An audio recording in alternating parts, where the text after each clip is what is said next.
Est-ce qu'on peut acclamer,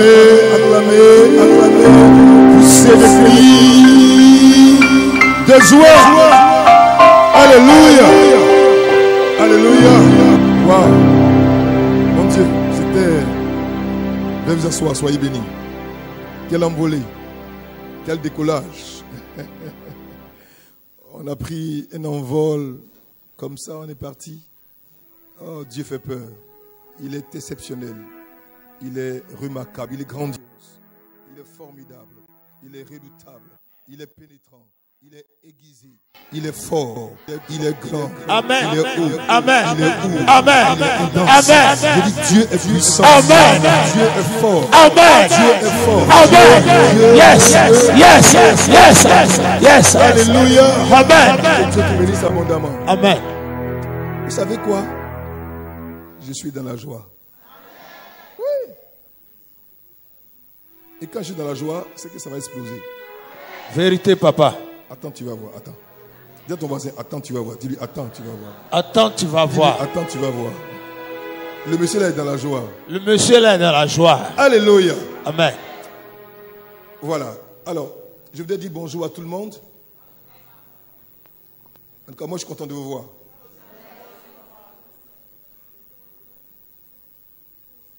Et ce thème d'aujourd'hui est spécial. Nous sommes dans le voyage de la foi, le grand thème, le voyage de la foi. Et le sous-thème d'aujourd'hui, c'est Dromos. Dis Dromos. Non, dis Dromos. Dis bien Dromos. Dromos, c'est la course de la foi. Oui. On doit courir. Et quand on commence à courir, comment tu cours? Comment tu t'es préparé pour courir? Et avec quoi tu cours? Et tu cours pour obtenir quoi? Est-ce que tu commences à courir? Tu vas arriver à la fin de la course? Dromos. Dis Dromos. Non, dis Dromos. Non, dis Dromos. J'ai dit dis Dromos. J'ai dit dis Dromos. Le tout, ce n'est pas de commencer la course. Mais comment tu prépares la course? Comment tu cours la course? Et comment faire pour arriver à la fin de la course? Fais attention à comment tu cours ta course. Quelles sont les dispositions? Quel est l'esprit? Quelle est l'ardeur de la foi qui t'impulse, qui te conduit, qui te pousse à courir ta course de la foi?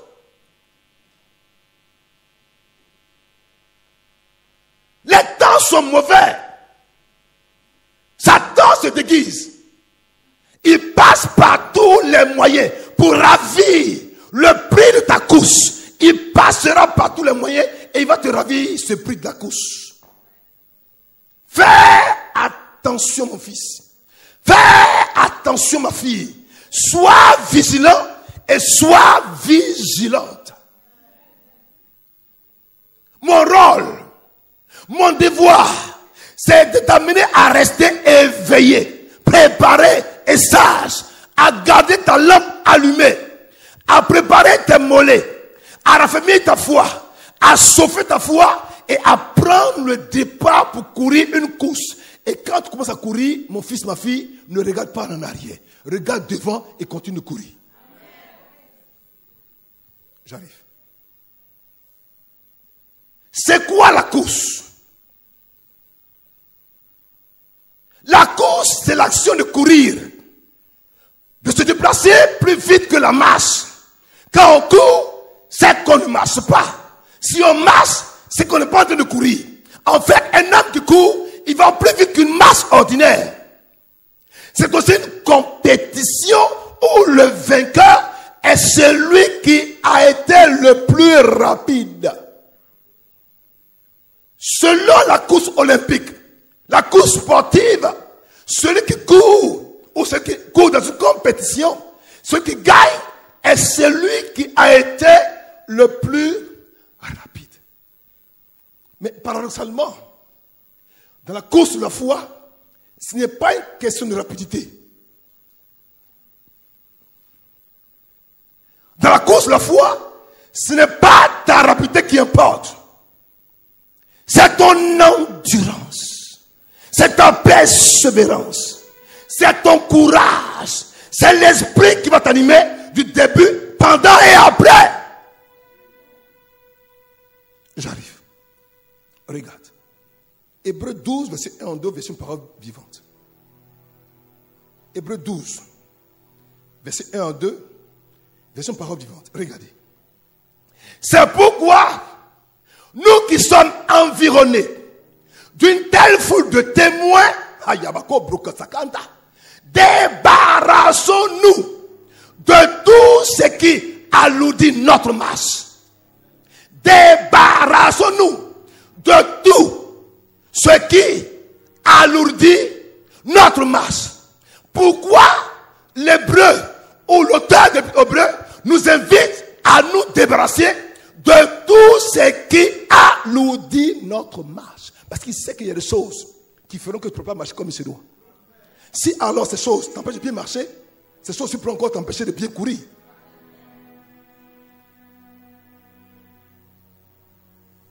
Mais qu'est-ce qui peut le faire?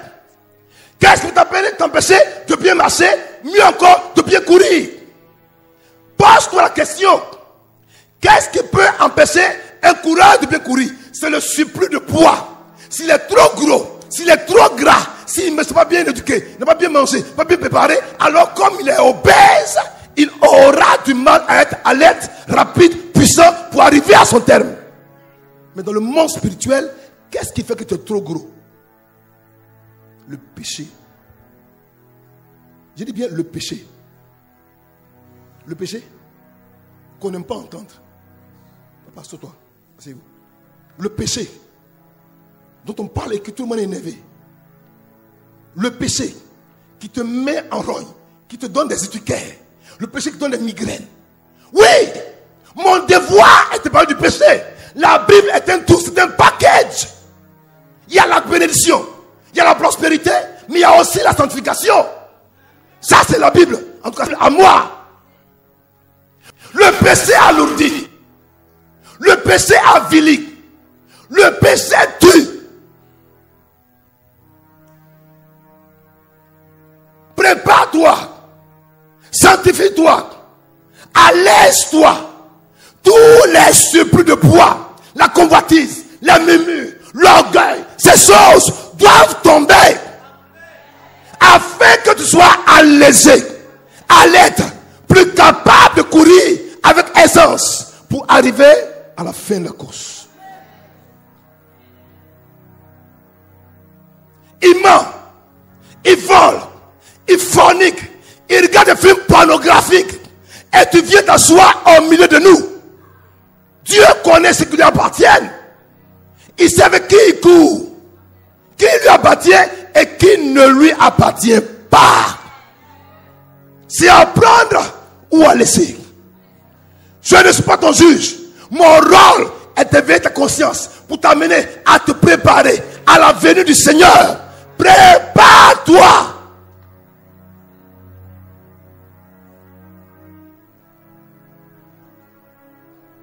Je parle de nos naissances. On me dit, Pasteur Kanga, tu n'as rien à faire. C'est démoder ces choses. Parlons de comment être prospère, comment devenir grand, devenir puissant, comment devenir leader. J'ai dit, écoutez, vous n'avez rien compris, vous. La vraie vie commence par la vraie connaissance, la vraie identité.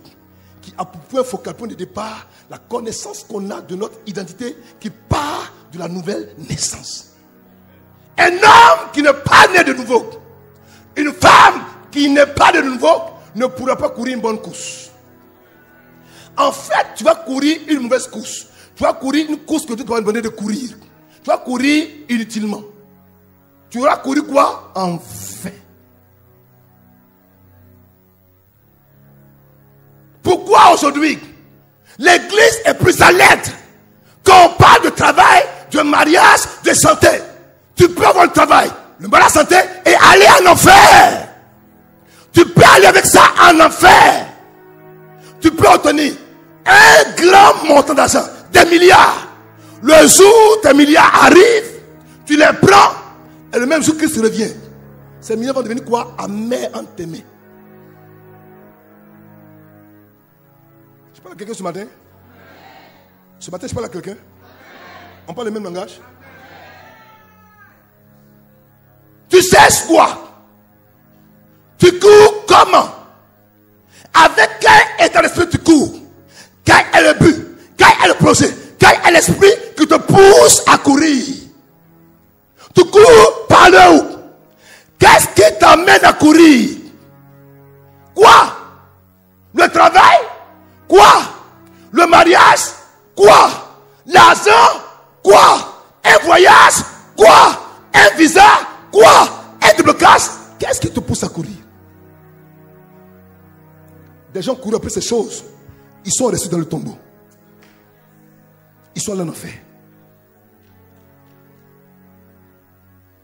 Il dit en particulier du péché qui nous cerne de tous côtés et enlace si facilement. Le péché nous cerne. Ça dit qu'on est. Ça dit tu cours à gauche, il y a le péché. À droite, il y a le péché. Au milieu, il y a le péché. De partout, on est cerné par le péché. C'est par la grâce de Dieu. Aucun de nous ne va s'en sortir. La Bible dit on est cerné par le péché. Et toi, tu es cerné.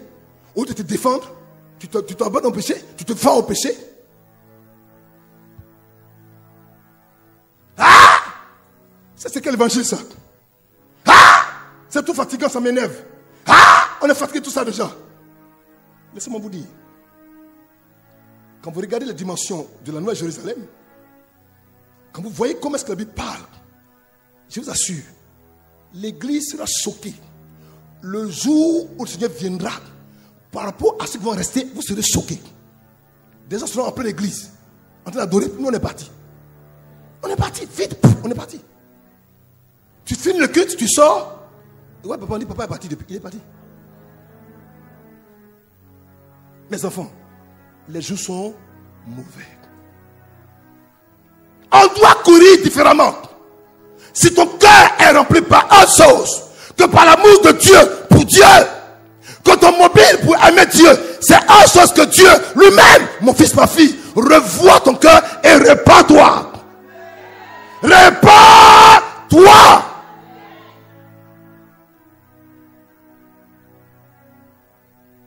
Il dit, et courons avec persévérance. Ne cours pas comme un homme fatigué, une femme fatiguée, mais cours avec persévérance. Insiste, vas-y, ne baisse pas les bras, continue de quoi? Courir. Ne regarde ni à gauche, ni à droite, regarde devant et cours. Je dis, cours.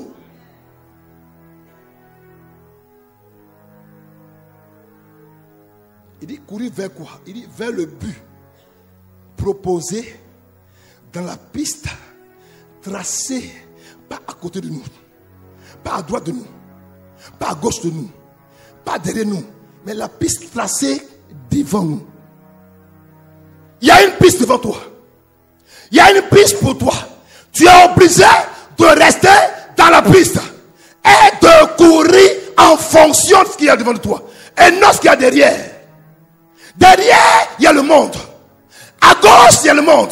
À droite, il y a encore le monde. Mais ne laisse pas au monde. Ne regarde pas au monde, mais regarde.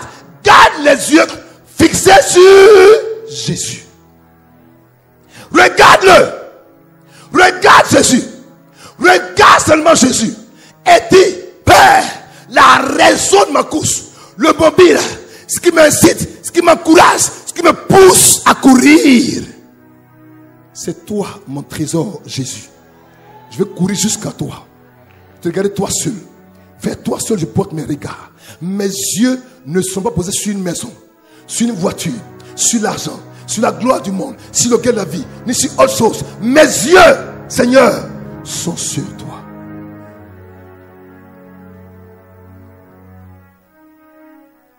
On n'aime plus ce genre d'évangile. Ça nous dérange. Quand c'est ça, on dort. On transite. C'est l'évangile que Jésus-Christ a annoncé. Quand il a commencé son ministère, il a dit, repentez-vous, car le royaume des cieux est proche. Il n'a rien dit d'autre. Repentez-vous, car Dieu quoi est proche. Si tu as le monde et que tu perds le royaume, tu as tout perdu. Je te parle ce matin. Si tu as la terre, la gloire, l'argent, la percée, et que tu perds le Christ et le royaume de Dieu, tu as tout. Comment tu peux être enfant de Dieu? Tu dis que tu aimes Dieu, tu connais Dieu, tu crois en Dieu, et puis tu n'aimes pas Dieu. Mais tu aimes Dieu juste pour quand ça t'arrange. Et après ça ne t'arrange plus. Si je t'aime, et je t'aime vraiment, c'est vrai, je te dois te dire ce qui est juste. Pour t'interpeller, pour t'éveiller, pour t'amener vraiment à prendre conscience que le temps dans qu'on vit là, c'est un temps grave. Regardez, la Bible dit que les gens sont en train de se marier. Ils achèteront, ils vendront, ils prospéreront, ils vont devenir ministres, présidents, ils vont tout faire ça. Ils sont en train de faire tout ça. Ils seront en train de faire toutes ces choses, et puis Christ viendra. Je me suis demandé, mais alors si au moment où tu gagnes les élections, et puis Christ est venu, et Satan descend sur la terre, ton président, c'est un président amer, dans la mer. Poste ministre, c'est un poste ministre amer. Ou ton poste directeur, c'est un poste directeur amer. Satan va descendre, boum, sur la terre. Les enfants, vous imaginez-vous déjà ce qu'on endure maintenant, sans que Satan soit là. Et pensez un peu. D'accord? Pourquoi vous êtes triste comme ça?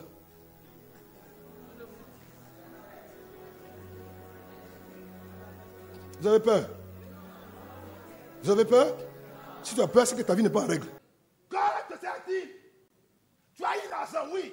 Tu t'es marié, oui, c'est vrai. Tu vas voyager, c'est vrai. Et après, tu vas en enfer. Ça te sert à quoi?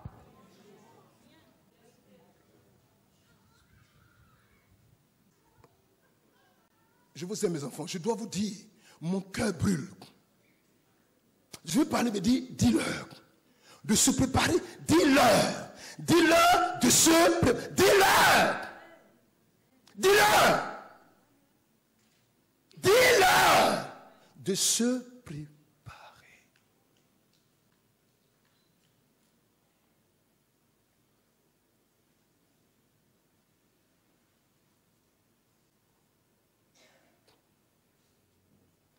Aujourd'hui, quand tu veux dire les choses clairement aux gens, qui savent qu'ils ne peuvent pas vraiment t'induire en erreur, qu'on ne peut pas t'amener à changer ton évangile, on estime que tu n'es pas un pasteur charismatique, tu n'es pas correct, tu es bizarre et tu n'es pas net. Il doit y avoir ce même problème.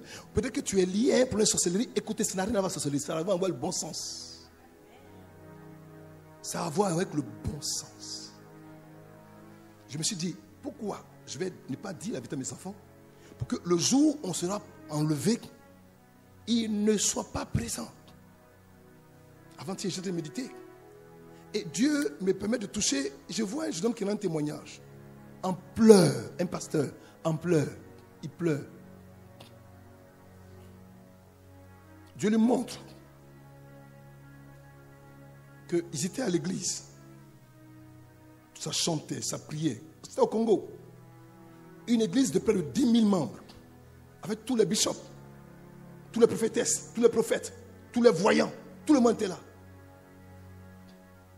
Et puis, l'enlèvement a lieu. Boum. Il rentre dans l'église. L'église est plus pleine. Le pasteur prêchait toujours. Il fallait aux offrandes, tout. Et puis, il a dit, mais est-ce que vous savez que l'enlèvement a eu lieu? Il dit, tu dis quoi même? Il dit, oui. Le Christ est venu, il est parti. Il est parti. Question. Pourquoi une église de 10 000 membres? Personne n'est parti. Que tout le monde est resté. Ils ne se sont même pas rendus compte qu'il est parti. Ils ne se sont même pas rendus compte qu'il est parti. Qu'il est venu d'abord et qu'ensuite il est parti. Quand j'ai écouté ça, je dis, Seigneur, j'ai compris ce que tu me dis. Il dit, préparez-vous. On doit courir la course de la foi sans regarder à droite, à gauche, derrière, mais devant. Car les yeux rivés, fixés, focalisés sur Jésus. Lui seul est valable pour tout le reste. Dans la balance, rien ne peut contrebalancer Jésus. Rien. Pas l'or, pas l'argent, pas la gloire, pas le mari. Rien ne peut le contrebalancer. Je dis bien, rien. Et rien. Il dit, il est le chef de notre file. Et il nous mènera quoi? Au but. Si tu portes tes regards sur Jésus-Christ, il va te prendre, il va t'aider, il va te pousser, il va t'impulser, il va t'encourager à aller jusqu'au but. Mais si tu portes tes regards sur autre chose, si les hommes, en route, ils vont t'abandonner. Vous allez commencer ensemble, mais en route, ils vont t'abandonner. Quand les intérêts seront bizarres, parce que c'est vrai que je t'aime bien, mais vraiment là où c'est arrivé là, c'est tout compliqué. Excuse-moi, je vais aller devant. Les hommes vont t'abandonner. Les femmes vont t'abandonner. L'argent va t'abandonner. Mais Jésus est fidèle jusqu'à la fin.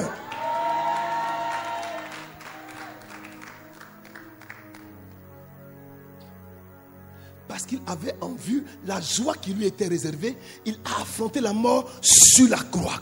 Il avait un objectif, il avait un but à atteindre. Peu importe, la mort à la croix, les oppressions, la flagellation, peu importe. Il regardait quoi? Le but qu'il devait atteindre. Christ était un père, un Dieu, un stratège focalisé, concentré, résolu, décidé, engagé, persévérant.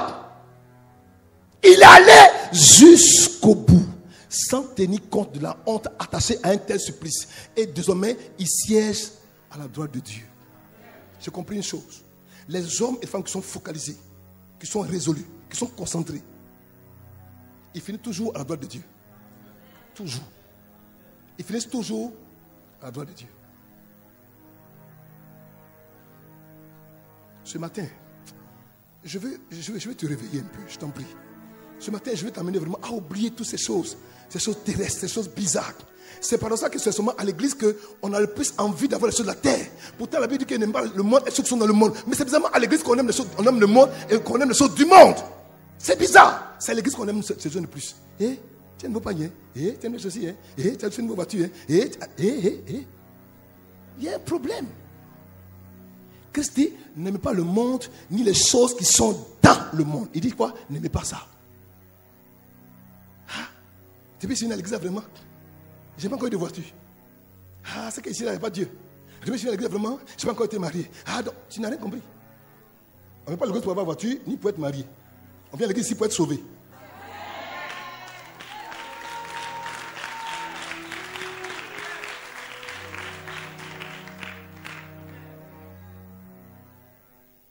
Aujourd'hui, je vais changer de message. On y va. 2 Timothée 4, verset 17. Verset 7, pardon. Version le second. Il dit, j'ai combattu. C'est au passé. Le bon combat. On peut combattre un combat qui n'est pas un bon combat. On peut combattre le combat de quelqu'un d'autre. Ce n'est pas même pas ton combat. Tu peux combattre le combat de quelqu'un d'autre et ce combat peut t'amener en dehors de la voie de Dieu. Mais Paul dit, il dit, moi, Paul, j'ai combattu le bon combat. Le combat de la foi. Il dit, Timothée, mon fils, combat le bon combat de la foi. Et lui-même, Paul répond pour dire, oui, moi, Paul, j'ai combattu le bon combat.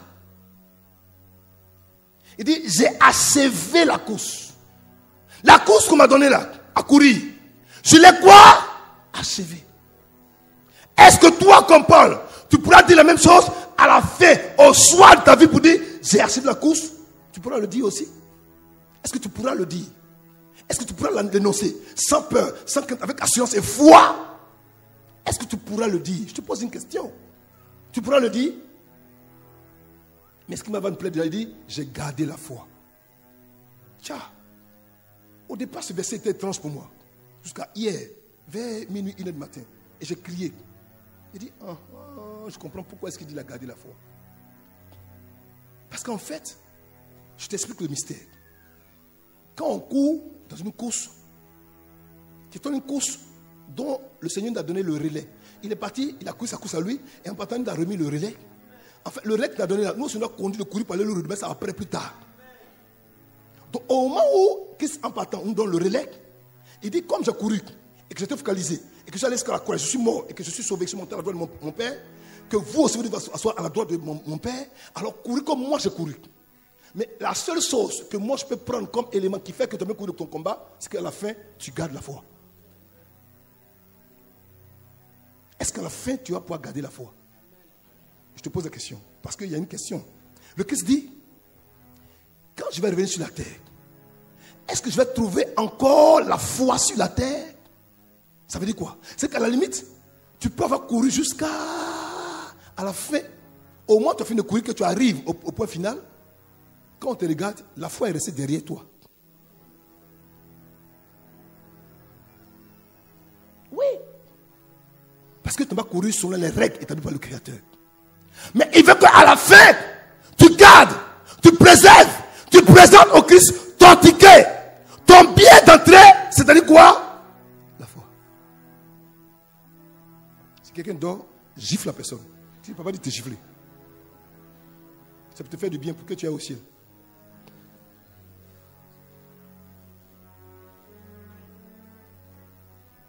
Hey.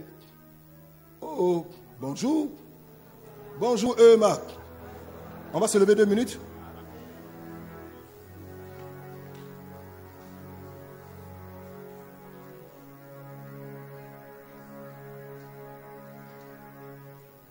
Dites bonjour Saint-Esprit. Dites bonjour Saint-Esprit. Dites bonjour Saint-Esprit. Dites Seigneur Jésus, je t'aime. Pardonne-moi. Donne-moi la force de courir le bon combat de la foi, d'achever la course, de garder la foi. Alléluia. Asseyez-vous. Je ne sais pas comment commencer à prêcher. Hein? C'est maintenant que j'ai prêché. 2 Timothée 4, verset 7, version parole vivante. Regardez. Il dit, j'ai combattu jusqu'au bout. En fait, on peut courir, on peut combattre, mais ne pas arriver à la fin. Mais Paul dit, j'ai combattu jusqu'au bout. Je suis arrivé à la fin de ma course. Il dit, j'ai achevé pas là, mais ma course n'est pas ta course. Ta course n'est pas ma course. Chacun a sa course. Assure-toi de courir ta course à toi. Mais il y a des gens aujourd'hui qui courent la course de quelqu'un d'autre. Oui. Il y a des gens qui courent la course de quelqu'un d'autre. On ne t'a pas envoyé là-bas. Tu vas courir quelle course?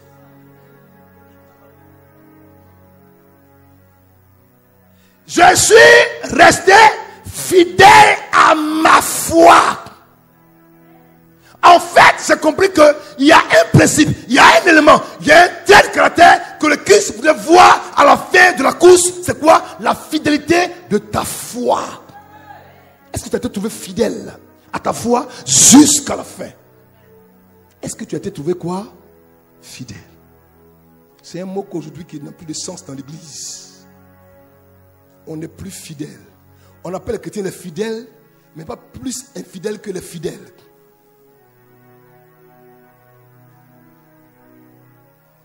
Je parle français? Je parle français? Mais regardez-moi, je vais vous dire une chose. Faites-moi confiance. Ne regardez à personne d'autre. Et le regard sur Jésus. Quand vous avez dit, regardez Jésus. On vous appelle ici, n'écoutez pas. On vous appelle là, n'écoutez pas. Pas derrière, n'écoutez pas. Dis à ton passé, je ne t'écoute pas. Regardez Jésus.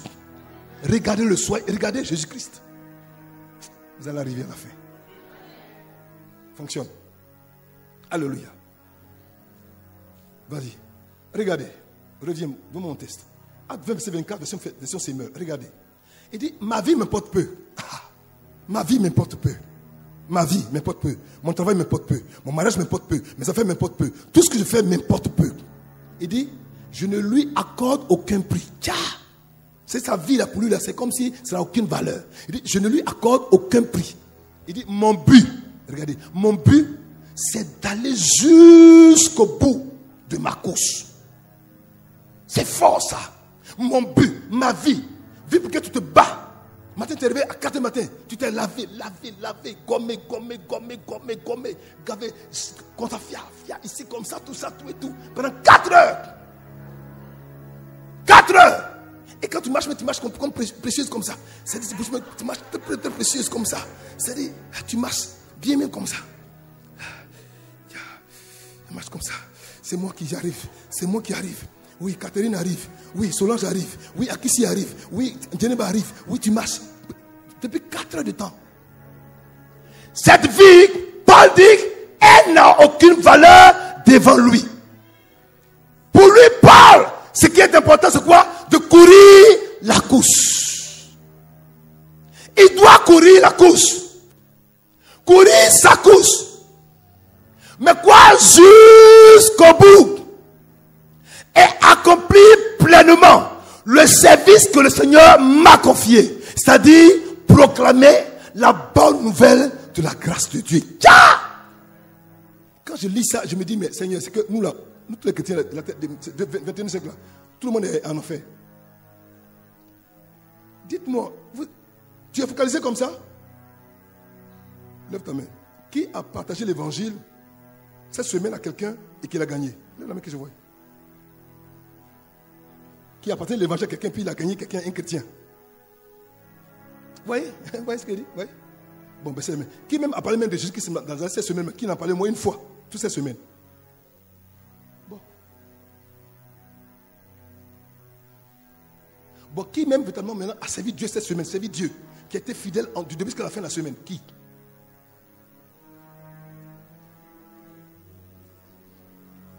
On sert Dieu quand on fait 4 choses. La chrétienté n'est pas une religion, mais dans la chrétienté, il y a une religion. Cette religion de la chrétienté, c'est prendre soin des veuves, des orphelins, du pauvre et de l'étranger. Voilà la religion qui se trouve dans la chrétienté. La religion chrétienne n'est pas une religion. Mais dans la religion chrétienne, il y a une religion. Et cette religion, ça fait 4 choses. Prendre soin des veuves, des orphelins, des pauvres et des étrangers. Voilà les 4 choses de la religion qui se trouvent dans la chrétienté. Est-ce que cette semaine-là, tu as fait ces 4 choses? Les 4 choses complètes, tu l'as fait? Vous voyez ce que je dis? Donc si on veut regarder ça, on a tous échoué. Si Christ vient aujourd'hui, là on est là. Tiens.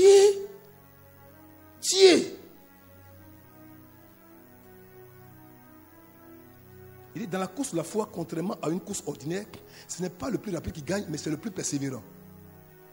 Le plus fidèle, le plus obéissant. Celui qui à la fin a été fidèle à sa foi et qui l'a gardé. C'est son passeport. C'est son visa pour entrer et saisir la vie éternelle.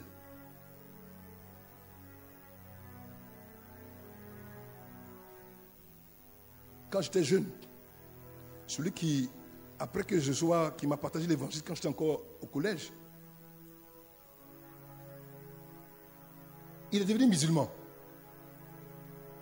Un jour je le rencontre et je lui demande, mais il s'agit de quoi? Il m'a raconté une histoire. Je l'avais conseillé, il a dit, tiens, quand tu peux avoir commencé avec la vie et puis terminer là où tu as terminé, il y a un problème. Il dit non, mon père, ma mère, mes oncles ont dit. Je dis ton père et ta mère ne sont pas là le jour où le Seigneur te demande de rendre compte. Ils ne seront pas présents. Ce sera entre toi et ton Créateur. Où sera ton père? Où sera ta mère? Et où seront tes oncles? Mes enfants, courez la bonne course. Dromos. Courez la bonne course. Dromos. Courez la bonne course. Dromos. Courez-la. Satan nous piège. Il fait croire que tu es occupé, que c'est normal, tu es fatigué. Dors, ne prie pas, ne gêne pas, ne parle pas de Dieu, ne partage pas aux pauvres. Dors, il t'encourage, il te maintient dans cette situation bizarre. Et pour toi, c'est normal. Tout ce qui est normal est dangereux et extrêmement dangereux. Fais attention à ce qui est normal.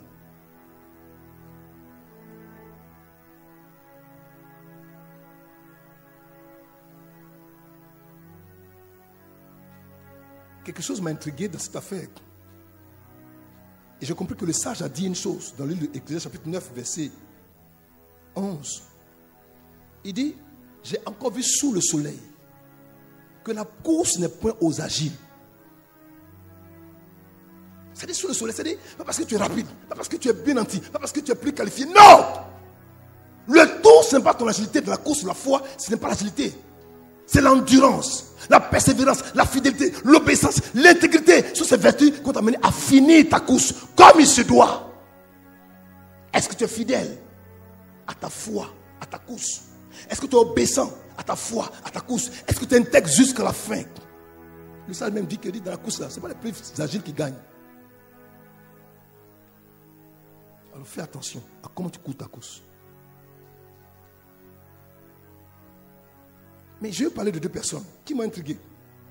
C'est là que je vais tabler ma prédication. Je les appelle les sprinteuses de la foi. elles sont deux. Mais deux femmes qui sont complètement quoi? Opposées. L'une est une femme de foi. Son mari est appelé le père de la foi, le patriarche Abraham. Un homme spécial, un homme particulier qui va épouser une femme spéciale et une femme particulière. Elle s'appelle Sarah.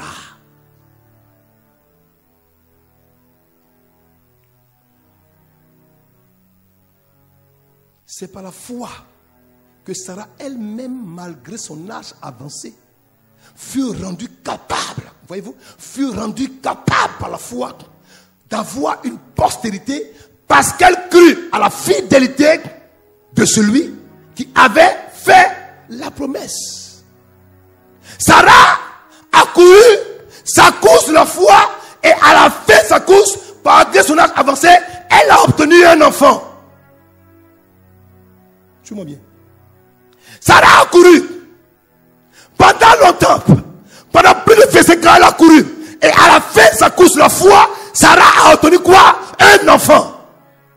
L'enfant de la femme doublement ménopausée. Elle est ménopausée. Elle a obtenu quoi? Un enfant à la fin de sa course. Je vous pose une question. Comment faire que dans le panthéon de la foi, là où les causes de foi sont énumérées, sont citées, sont encouragées, sont plébiscitées, deux femmes à une condition de vie, à des modalités différentes, ont été mentionnées. Une pour une, on comprend. Sarah est une femme d'exception, une femme de qualité, une femme particulière, une femme spéciale, une femme glorieuse, qui a marié un homme puissant et glorieux. Naturellement, elle a été influencée, affectée par la foi de son mari. Donc on peut comprendre sa place dans le panthéon de la foi. Mais Rahab, elle a fait comment pour se trouver là-bas? Dis Rahab. Dis Dromos. Dis Rahab. Dis Dromos. Dis Rahab. Dis Dromos. Dis Rahab. Dis Dromos. Vous savez, j'ai poussé ma curiosité à savoir que veut dire le nom Rahab. Vous savez que le nom Rahab est le nom poétique et le nom imagé de l'Égypte. Le nom Rahab est le prénom imagé pour parler de l'Égypte. Quand on parle de l'Égypte, on dit Rahab. Pour dire que tellement elle était liée au mal et à l'iniquité, c'est que même son nom rappelle le péché.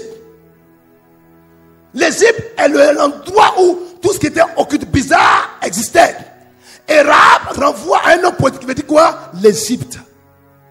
Mais le même nom Rahab veut dire quoi? Insolente, fugueuse, large, femme impétueuse.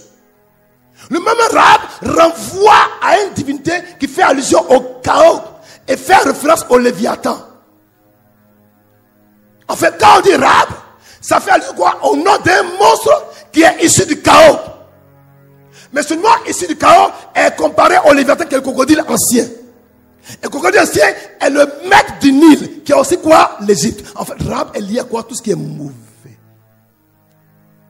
Pourtant, une femme mauvaise, avec des mœurs bizarres, va se retrouver dans le même panthéon de la foi qu'une femme de séduction, une femme de grâce, une femme de gloire, une femme bénie, une femme exceptionnelle qui est Sarah. Comment deux femmes aussi opposées peuvent être placées au même endroit? Qu'est-ce qui fait leur similitude? Qu'est-ce qui fait que Dieu... ils n'ont pas encore compris. J'arrive. Quand on parle de mal, quand on parle de péché, quand on parle d'iniquité, quand on parle d'erreur, écoutez, Sarah avait un mari. Rahab avait toute la vie pour elle seule. Vous voyez la comparaison? Sarah avait un seul mari, obéissante, docile. Elle était toujours dans le temple, dans la tente, derrière son époux, docile, gentille, fervente, courageuse. Rahab a maîtrisé Jéricho. Elle connaissait depuis le roi Jéricho jusqu'au plus petit soldat de Jéricho, elle les connaissait. Rahab avait pris la ville en bris, en otage. Rahab, c'est la vieille mère de Jéricho. Tous les secrets de Jéricho étaient dans la main de Rahab. Rahab avait ça dans sa main. Mais comment ça fait que le grand Dieu, le puissant Dieu, le Dieu fort, le Dieu pur, le Dieu saint, met le nom de Rahab là où logiquement une femme comme elle, appelée elle d'abord une païenne, ensuite elle est quoi? Une cananéenne, et troisièmement quoi? Elle est quoi? une prostituée. Sarab avait un cas de visite qui était très chargé. Païenne, cananéenne, prostituée. Mais Dieu n'a pas regardé tout ça, puis il a mis son nom dans le panthéon de la foi. Ça m'a intrigué, ça m'a choqué, ça m'a mené à creuser, à réfléchir. Je dis, mais Seigneur, qu'est-ce qui ne va pas? Qu'est-ce qui dérange, Seigneur? Pourquoi une telle femme? Non! Pourquoi une telle femme? Pourquoi une femme pareille?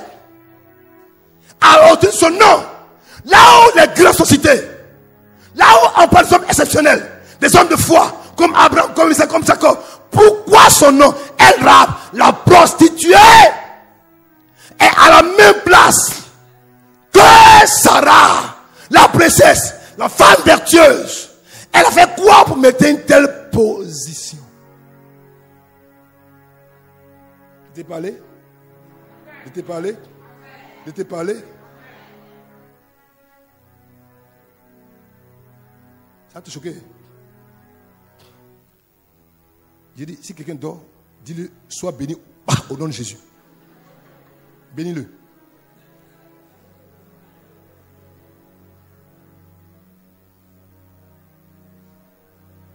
Qu'est-ce qui a amené Dieu à faire cela? Je me suis dit, peut-être qu'ils se sont trompés de nom. Parce que Rahab, peut-être c'est Baha. Peut-être qu'ils se sont trompés de nom. J'ai dit, c'est Rahab, la cananéenne, la païenne d'abord, la cananéenne et la prostituée. Son nom est là-bas aussi. Je dis, ça me fait bizarre. Et puis ensuite, j'ai commencé à réfléchir.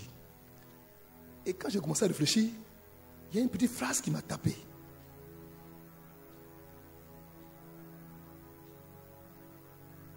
Dieu, pour Dieu, ce qui compte, ce n'est pas ton passé.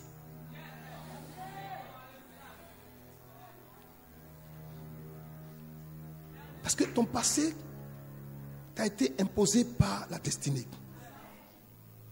Mais ton avenir, là, ça dépend de toi.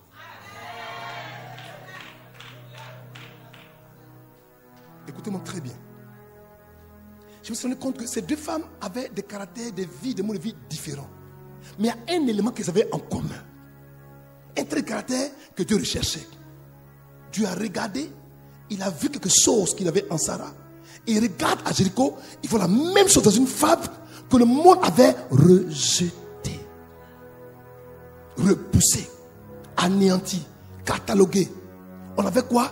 On avait donné quoi? Un surnom. Rahab la prostituée. Écoute. Là où Sarah a couru, elle a obtenu un mari. Elle a couru pendant un enfant. Rahab a couru, elle a obtenu un mari. Question. Ça veut dire que depuis que Rahab fait sa proposition, elle cherchait un mari. Mais son mari ne se trouvait pas à Jéricho.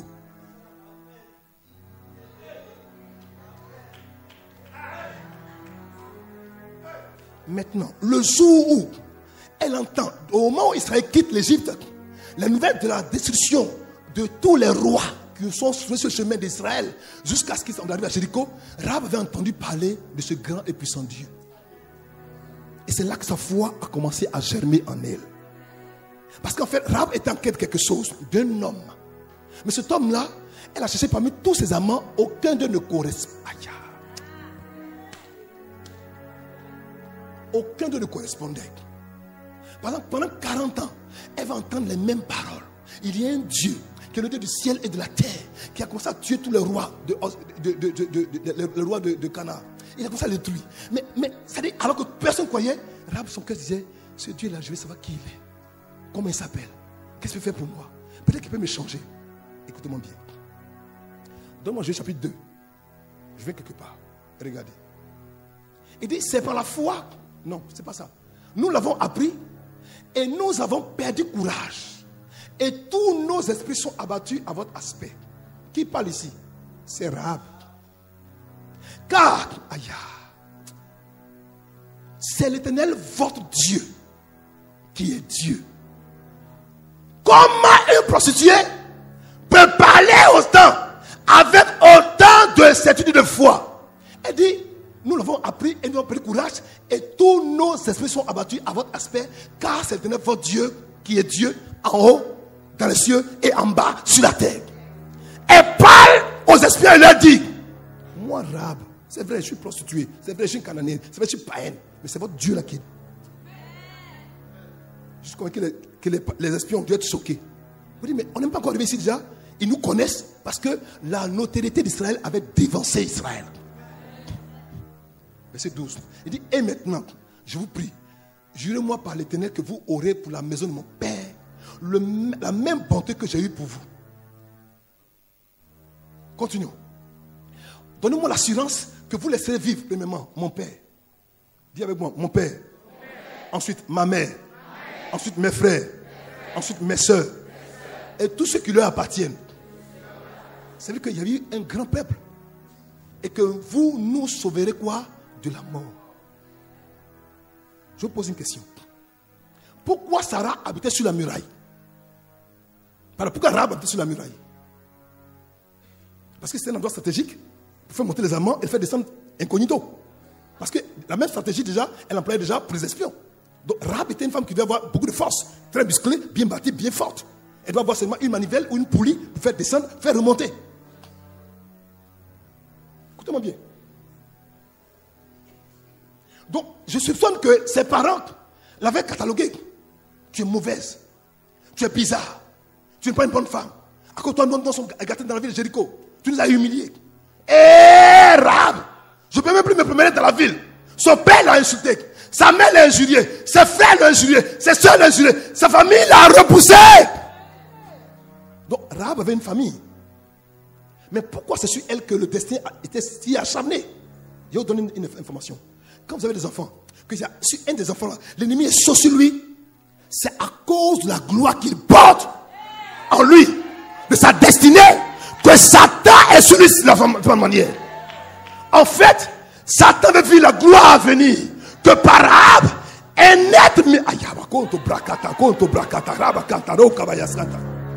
Satan avait compris. Donc il voulait détruire Rahab avant que Rahab ne rencontre son Salomon. Ah! Je viens, assois-toi. Elle dit aux espions, donnez-moi la garantie que mon père sera préservé, ma mère sera préservée, mes frères sont préservés, mes soeurs sont préservées, ma famille sera préservée déjà, et tout ce qui leur appartient. Donnez-moi la garantie. Il lui donne la garantie. Et je pose une question. Comment son père a pu se laisser convaincre que sa fille disait était vrai?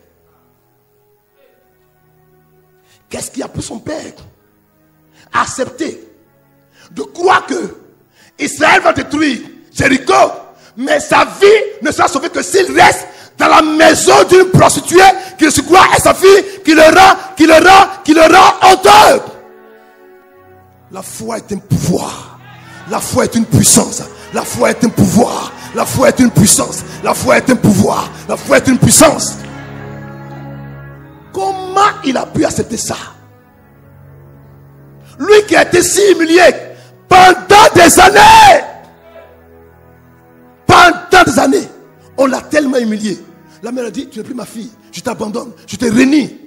Mais quand est venu le jour, même les frères sans péché, sans prostitution, les frères corrects ont dû et ont eu le salut à cause de la prostituée. Écoutons bien. Tu ne sais pas quel enfant qui est à côté de toi. Il ne faut pas le rejeter parce que sa vie aujourd'hui n'est pas bonne. Ou parce qu'il passe par un moment difficile. Si on attaque tant, si on fatigue tant, c'est parce qu'il y a quelque chose en lui qui dérange le diable. Il y a quelque chose en lui qui dérange le diable. On n'attaque pas tout le monde. On n'agresse pas tout le monde. Si Rahab était si fatigué, parce que Rahab devait rencontrer son Salomon. Salomon devait mettre au monde un fils. Le fils va s'appeler quoi? Boaz. Boaz va mettre au monde, va rencontrer une femme qu'on appelle Ruth, qui est une païenne, une moabite. Et il va mettre au monde un autre enfant qu'on appelle quoi? Obed. Obed va mettre au monde un enfant. Et cet enfant va s'appeler quoi? Isaïe. Isaïe va mettre au monde un enfant qu'on appelle quoi? David. En fait,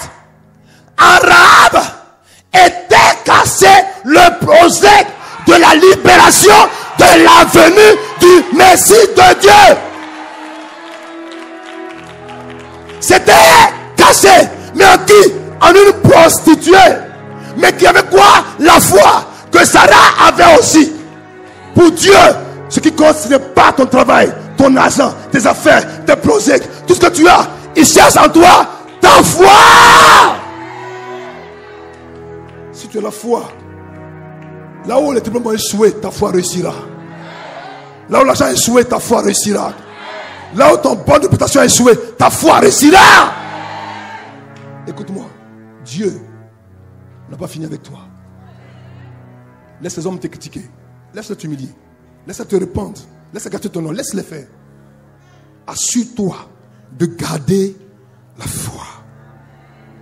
Assure-toi de garder la foi. Garde-la. Rahab n'avait rien. Elle avait beaucoup d'amants.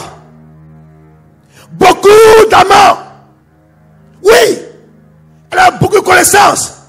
Mais quand Rahab a entendu parler du Dieu d'Israël, son cœur l'a aimé dans le secret. Son cœur l'a désiré dans le secret. Son cœur l'a gardé dans le secret. Et son cœur s'y est attaché dans le secret. Et cette foi a une foi qui a duré pendant 40 ans dans le cœur de Rahab. Le jour où sa foi veut commencer à courir sa course de la foi, Rahab a couru jusqu'à la fin. Et elle a obtenu quoi? La récompense. Et regardez, au moment où l'ennemi vient, que Israël attaque Jéricho, toutes les demeures étaient détruites, sauf le pan de mur. Est-ce que vous réalisez? Sauf le pan de mur. Le pan de mur où Rahab, son père, sa mère, ses frères, ses soeurs, sa famille était gardée. Je pose question. Question pour un champion. Pourquoi ce mur n'est pas tombé? Pourquoi le mur n'est pas tombé? Parce qu'il y a un architecte là qui va construire une cité dont les fondements sont solides là. Le fondement, c'est que le principe de construction de cette cité là, c'est la foi.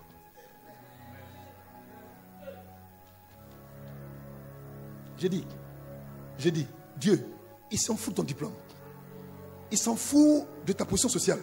Il s'en fout de ton nom. Il s'en fout de ton compte en banque. Il s'en fout de ton teint.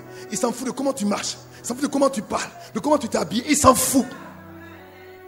Est-ce que tu as gardé la foi? Il s'en fout. Comment deux femmes opposées peuvent être logées à la même enseigne? Comment ça se fait? Dieu cherche un trésor. Et il cherche, il regarde. Là où il trouve le Dieu, il agit. Il a cherché en Sarah, il a trouvé, il a honoré. Il a cherché en Rahab, il a trouvé aussi, il a honoré. Je te pose une autre question, ma fille. Si Rahab n'a pas eu de foi, elle n'aurait pas eu de mari. Tu ne m'as pas compris? Je le prends. Si Rahab n'avait pas eu de foi, elle n'aurait pas eu de mari.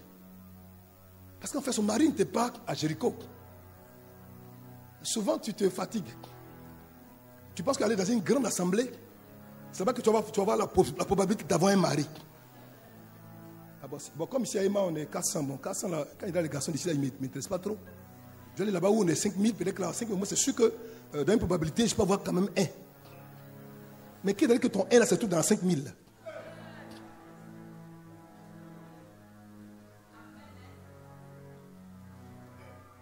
Rahab a cru et dit, moi, j'ai foi. Et la foi que tu as là, ta foi peut garantir ta sécurité financière, ta sécurité sentimentale, ton avenir. Et la foi de Rahab l'a fait entrer dans la lignée du Messie. C'est effrayant. J'ai dit, mais comment ça fait? Comment Dieu me peut faire des choses comme ça? C'est-à-dire une prostituée célèbre est devenue la grand-mère de Jésus-Christ de Nazareth. À cause de quoi? De sa foi. Je te dis ce matin une seule chose. Ta foi peut te faire entrer là où ton argent peut te faire entrer. Vous n'avez pas compris. J'ai dit. Ce mois est le mois des 3 vertus cardinales. L'espérance, la foi et puis l'amour. Et Paul dit, j'ai combattu le bon combat de la foi. J'ai achevé la course. Donc, en fait, ce qu'il doit garder là, il dit, j'ai gardé. Pourquoi il a gardé ça? Parce que sans ça, il ne peut rien faire. Si tu as ça, tu peux tout faire. Mes enfants, je vous en prie. Aujourd'hui, j'ai fait cette comparaison pour que vous compreniez que ton passé, c'est passé. Peut-être que ce n'est pas ta faute que tu es né dans une famille pauvre. Ce n'est pas ta faute. Mais c'est ta faute si tu meurs pauvre. Tu me comprends? Ce n'est pas ta faute de naître dans une famille. Parce qu'on est né dans une famille. C'est ton Dieu t'a mis là-bas. Sans que tu aies décidé. Sans bras, sans doigts, sans pieds. Tu es né là-bas. Mais quand tu sors que tu as un bras, un pied, une tête, une pensée, que tu meurs pauvre, parce que toi-même tu as voulu être pauvre. En fait, tu veux te comprendre que ton passé là, ça ne peut rien te faire. Si tu comprends et que tu as la foi, par ta foi, tu peux changer ton passé pour te donner un avenir radieux.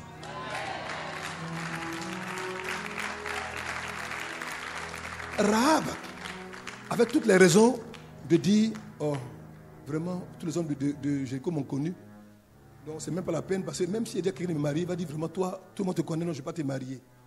Donc, moi-même, ça ne fait rien. Bon, je vais devenir soeur, puis ça a fini. Rahab a continué d'espérer. Parce que quand Rahab a aussi, elle a gardé les espions, peut-être qu'il y a, on sait, peut-être que, on ne sait jamais, bon, peut-être que, comme l'espion là, on ne sait pas quel est le nom, les deux là, on ne sait pas, peut-être que Salomon là, peut-être que c'est un qui est des espions, on ne sait pas. Mais ce qui est sûr, c'est qu'à cause de sa foi, il y a un homme qui est venu et qui l'a aimé. Je vous pose une question. Pourquoi est-ce que Dieu a donc détruit tout Jéricho?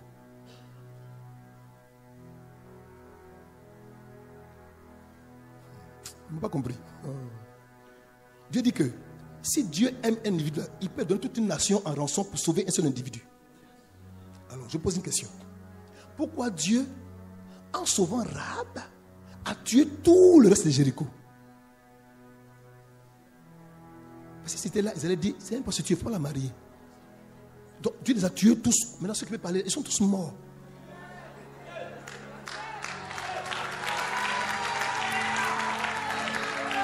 En fait, pour Dieu, la personne qui conteste, c'est qui? Rahab.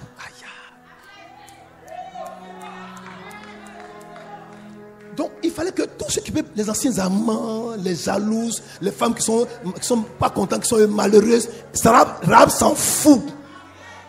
Rahab s'en fout. Elle s'en fout. Rahab dit quoi? Moi, je vais quoi? Dromos. Je vais Dromos. Je vais Dromos. Je vais Dromos. Elle s'en fout. J'ai dit, Dieu a tué tout le monde. C'est Rahab ce qui est resté avec ses parents. Comme les parents aussi, elle les a sauvés. Ils ont besoin de fermer quoi? De fermer leur bouche. Je viens. Donc, quand le monde est mort, Rahab est devenue quoi? La plus riche de Jéricho. Parce que tout le monde, les biens qui sont restés là-bas, ils sont là-bas tout pris. Donc, qui est la plus riche de Jéricho? C'était Rahab. Ses biens étaient dans sa maison avec elle. Ses parents étaient encore avec elle. Son troupeau était avec elle. Donc, la plus pauvre, la plus méprisée, est devenue après la plus riche, la plus élevée.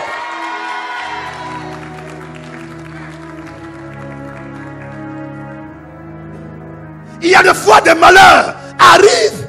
Pas pour te détruire, mais pour te préparer à une gloire plus grande encore.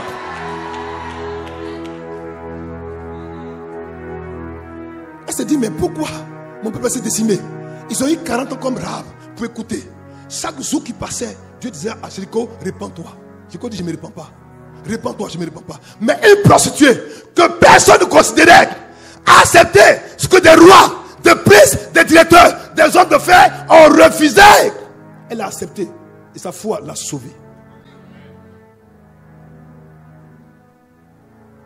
Qu'est-ce que le Seigneur a dit? Donne-moi Matthieu. Qu'est-ce que le Seigneur a dit? Il dit, je vous dis, lequel des deux a fait la volonté du Père? Il répondit, le premier. Et je leur dis, je vous le dis en vérité, les publicains et les prostituées vous dévanceront dans le royaume de Dieu. Qui parlait ici? Qui parlait ici? Qui parlait ici? Donc fais attention. Elle est comme ci.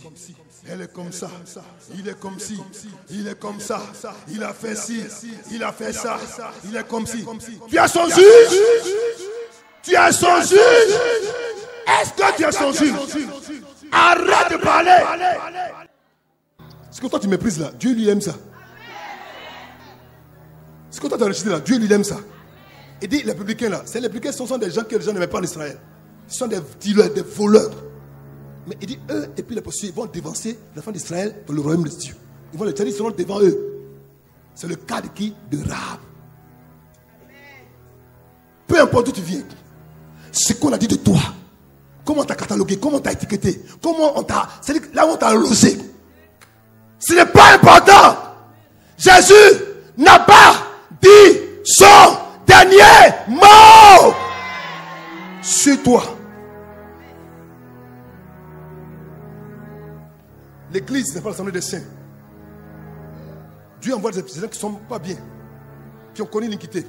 Dieu les prend et puis les transforme un peu pour en faire de bonnes personnes.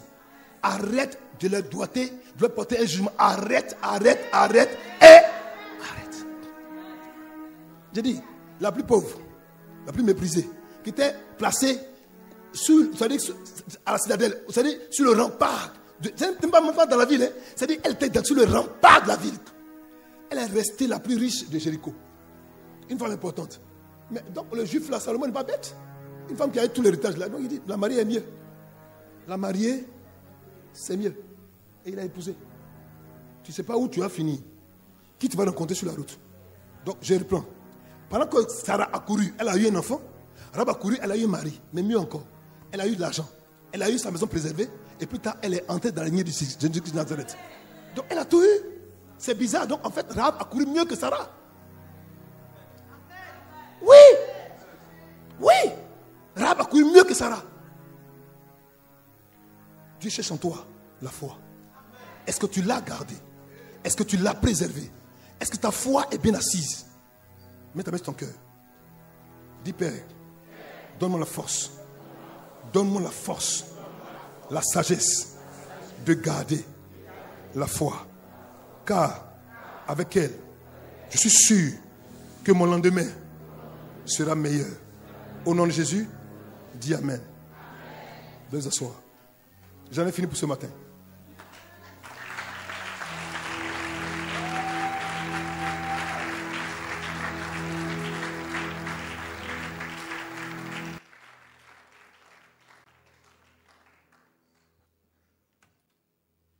Dromos.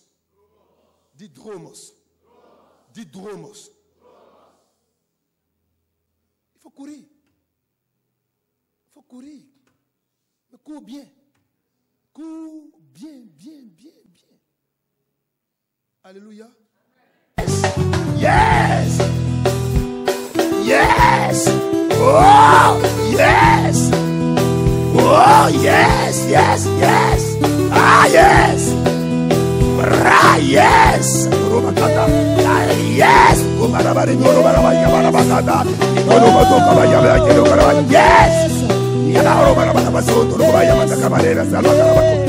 Yes.